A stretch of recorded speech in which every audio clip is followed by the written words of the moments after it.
Hello friends, स्वागत है आपका हमारे चैनल एक्सेलेंट गुरुकुल अजमेर में। तो आज की क्लास में हम डिस्कस करेंगे क्लास 10 का जो थर्ड चैप्टर स्टार्ट किया था उसका ये आज लास्ट टॉपिक है। तो आज हम पढ़ेंगे इस क्लास में सक्रियता श्रेणी के बारे में, मतलब रिएक्टिविटी सीरीज क्या होती है, कौन कौन सी मेटल होती है जो ज़्यादा सक्रिय होती है। सक्रिय का मतलब है कौन ज़्यादा क्रियाशीलता, कौन क्रियाशील कौन सी धातु है, कम क्रियाशील कौन सी धातु है।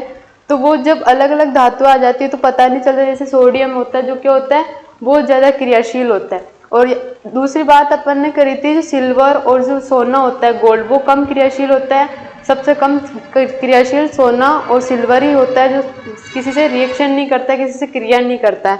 तो इसे पता कैसे चलेगा अपने को कि कौन सा ज़्यादा रिएक्टिविटी एलिमेंट है, कौन सा कम है, तो वो आज की क्लास में डिस्कस करेंगे। इससे पहले अगर आपको इस चैप्टर की वीडियोस चाहिए तो हमारा यूट्यूब पर टारगेट बेस नाम से प्लेलिस्ट बनी हुई है, उसमें जाकर आप सारी रिकॉर्डेड क्लासेस ले सकते हो। तो चैप्टर फर्स्ट हो चुका था, चैप्टर सेकंड भी, और ये चैप्टर थर्ड जो आज कंप्लीट हो जाएगा। ठीक है, तो अब स्टार्ट करते हैं अपन।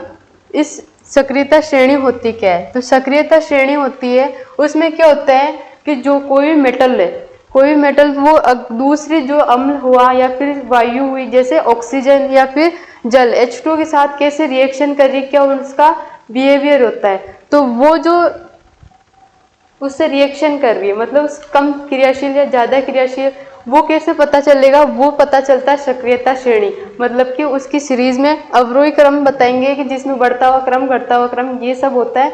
तो सक्रियता श्रेणी में देखेंगे जो वो होता है पोटेशियम, पोटेशियम और सोडियम, ये दोनों क्या होते हैं, बहुत ज्यादा क्रियाशील होते हैं। ये दोनों एलिमेंट होते हैं, जो दोनों मेटल होती है वो क्या होती है, बहुत ज्यादा क्रियाशील होती है। फिर उससे कम कैल्शियम, मैग्नीशियम, ये होते हैं। सबसे कम क्रियाशील होता है सोना, सबसे ज्यादा क्रियाशील सोडियम, पोटेशियम, और सबसे कम क्रियाशील AgAu सोना होता है। अब देखो, इसको याद करने का क्रम क्या है कि जो पोटेशियम से लेकर जिंक तक जितनी भी मेटल है वो क्या है, अत्यधिक क्रियाशील है। क्या है? अत्यधिक क्रियाशील है। क्रियाशील का मतलब है वो जल्दी से किसी दूसरे मेटल के साथ या फिर एसिड के साथ रिएक्शन कर लेगा या फिर उनके साथ बॉन्डिंग बना लेगा। तो ये होती है अत्यधिक क्रियाशील। फिर होती है जो फेरस, Pb, हाइड्रोजन, कॉपर, ये क्या होती है, Hg तक, मरकरी तक, ये क्या होती है, मध्यम क्रियाशील होती है। ये क्या होती है, मध्यम क्रियाशील होती है। फिर उसके बाद में Au और Ag और Au, ये क्या होता है, सबसे कम क्रियाशील होते हैं। क्या होते हैं? सबसे कम क्रियाशील होते हैं। अब इनको याद रखने के लिए क्या है, एक ट्रिक है। वो ट्रिक क्या है कि करीना ने कार मांगी अल्टोजेन फरारी, फिर भी हाई क्यों मिली सिल्वर ओडी। कि करीना ने कार मांगी अल्टोजेन फरारी, हाई फिर भी क्यों मिली ओडी सिल्वर। तो इसको देखो, जो करीना है उससे के से क्या याद रखोगे, के से पोटेशियम हो गया, ठीक है। ने से क्या हो गया, Na से क्या हुआ, सोडियम Na। फिर है कार का Ca लेंगे, उसमें क्या होगा, कैल्शियम होगा। फिर है मांगी से M और G, जो क्या होता है, मैग्नीशियम होता है वो। फिर उसके बाद में अल्टो से जो Al है उससे याद रखोगे एल्यूमिनियम, ठीक है। फिर Zn से क्या होगा, Zn क्या होता है, जिंक होता है। फिर उसके बाद में ये तो थी अत्यधिक क्रियाशील तत्व थे, ठीक है, अत्यधिक क्रियाशील मेटल है। फिर उसके बाद में मध्यम क्रियाशील, तो अल्टोजेन फरारी जो Zn है वहां तक आप याद रखोगे कि ये क्या है, बहुत ज्यादा क्रियाशील है। उसके बाद में फरारी फिर भी हाई क्यों मिली सिल्वर ओडी, तो मिली तक आप याद रखोगे क्या है, मध्यम क्रियाशील। अब देखो ये कैसे याद रखोगे, फरारी का Fe से याद रखोगे फेरस, जिसे क्या बोलते हैं, आयरन, लोहा होता है। फिर बी का P और B, इससे क्या होगा, Pb, जो क्या होता है, लेड होता है, ठीक है, जो क्या कम क्रियाशील होता है। हाई से याद रखोगे H किसको बोलते हैं, ये होता है हाइड्रोजन। फिर है Q का C और U किसका होता है, कॉपर का, कॉपर मतलब तांबा, ठीक है। फिर उसके बाद में है मिली से क्या है, मरकरी।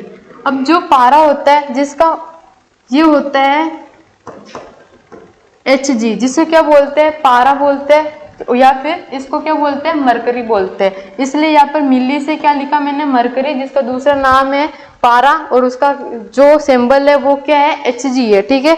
तो यहाँ तक तो थी ये मध्यम क्रियाशील। मध्यम क्रियाशील का है मतलब है अगर ये मेटल ने किसी एसिड के साथ या किसी क्षार के साथ या फिर ऑक्सीजन के साथ किसी गैस के साथ रिएक्शन करी तो इतनी जल्दी से रिएक्शन नहीं कर पाएगी। जो उसकी रिएक्शन करने की जो स्पीड है वो थोड़ी कम होगी comparison to sodium, potassium, magnesium इनके।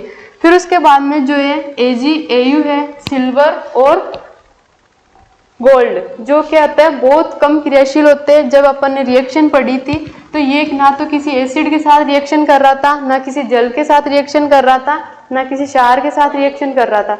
तो ये क्या हुआ, कम क्रियाशील है इसलिए ये रिएक्शन नहीं करता है। तो ये तो थी सक्रियता श्रेणी। तो ये थी अपनी रिएक्टिविटी सीरीज। इसके बारे में पढ़ लिया था कि कौन सबसे ज़्यादा क्रियाशील तत्व है और कौन कम क्रियाशील है और मध्यम कौन से है। जो Ag और Au था, सोना और चांदी, जो किसी के साथ क्रिया नहीं कर रहा था, वो कम क्रियाशील होते हैं। ठीक है, तो ये सीरीज आप याद रखना, ये रिएक्शन में काम में आएगी। अब देखते हैं इसके बाद में कि जो मेटल है, नॉन मेटल है, उनकी रिएक्शन कैसे होगी।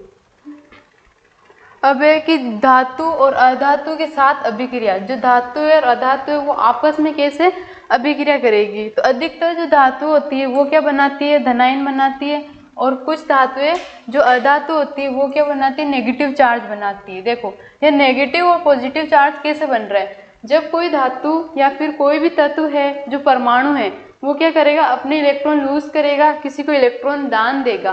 तो किसी को इलेक्ट्रॉन दान दे रहा है तो उस पर क्या आ रहा है, पॉजिटिव साइन आ रहा है। क्या आ रहा है, पॉजिटिव चार्ज आ रहा है। तो जब वो इलेक्ट्रॉन दान दे रहा है तो पॉजिटिव चार्ज हो रहा है। और जब कोई भी तत्व है या परमाणु जो इलेक्ट्रॉन दान देगा वो क्या कहलाएंगे, मेटल कहलाएंगे। और जो इलेक्ट्रॉन ग्रहण करेंगे जिनके पास क्या चार्ज होगा, नेगेटिव चार्ज, क्योंकि वो क्या कर रहे हैं, इलेक्ट्रॉन ग्रहण कर रहे हैं, तो वो कहलाएंगे अधातु। ठीक है, तो जो धातु होती है वो पॉजिटिव चार्ज बनाती है। ठीक है, इनके आपस में रिएक्शन होती है। और जो अधातु होती है वो नेगेटिव चार्ज बनाती है। ठीक है, अब दूसरा है कि धनायन और ऋणायन होते क्या है। तो धनायन और ऋणायन की बात करते हैं। इन दोनों धनायनों और आयनों को समझने के लिए हमें क्या करना होगा, तत्वों के इलेक्ट्रॉनिक विन्यास को जानना होगा और उनकी संयोजकता को समझना होगा। संयोजकता उनकी बैलेंसी क्या है, कौन सा तत्व है या फिर कौन सा परमाणु है, कितने इलेक्ट्रॉन ग्रहण कर रहा है, फिर उसकी क्या क्षमता है, कितनी क्षमता है जो इलेक्ट्रॉन किसी और को दान कर सकता है। फिर दूसरा होता है जो उसकी कितनी क्षमता है कि वो अपने इलेक्ट्रॉन ग्रहण कर सकता है। जैसे फॉर एग्जांपल होता है सोडियम और एक होता है Cl मतलब क्लोरीन। इन दोनों जो सोडियम होता है उसकी +1 संयोजकता होती है और इसकी -1 संयोजकता होती है। जब कभी भी कोई भी कंपाउंड बनता है तो वो क्या करता है कि न्यूट्रल रहना पसंद करता है। जैसे NaCl है, ये क्या होता है, नमक होता है, जो क्या होता है, न्यूट्रल होता है। कोई सा भी कंपाउंड हो वो क्या करते हैं, एक दूसरे को बैलेंस करते हैं। अब देखो वो बैलेंस कैसे करते हैं। सोडियम के पास है पॉजिटिव चार्ज, कौन सा, +1 है, क्योंकि ये एक इलेक्ट्रॉन का दान करता है। और Cl के पास -1 है तो ये क्या करता है, एक इलेक्ट्रॉन को ग्रहण करता है। तो जब ये दोनों आपस में कंपाउंड बनाएंगे तो प्लस माइनस दोनों एक दूसरे के प्रभाव को कैंसिल कर देंगे और अपने को एक नया कंपाउंड बनेगा जो जिसको क्या बोल रहे हैं अपन, NaCl। तो ये डिपेंड करती है संयोजकता पर। तो इसके लिए अपने को संयोजकता समझनी होगी, जो अपन नेक्स्ट वीडियो में बताएंगे कि संयोजकता क्या होती है। ठीक है, तब तक हमारे चैनल पे बने रहिए। कोई भी बच्चा नया हो तो वो क्या करेगा, चैनल को सब्सक्राइब करेगा और वीडियो लाइक तो करनी है।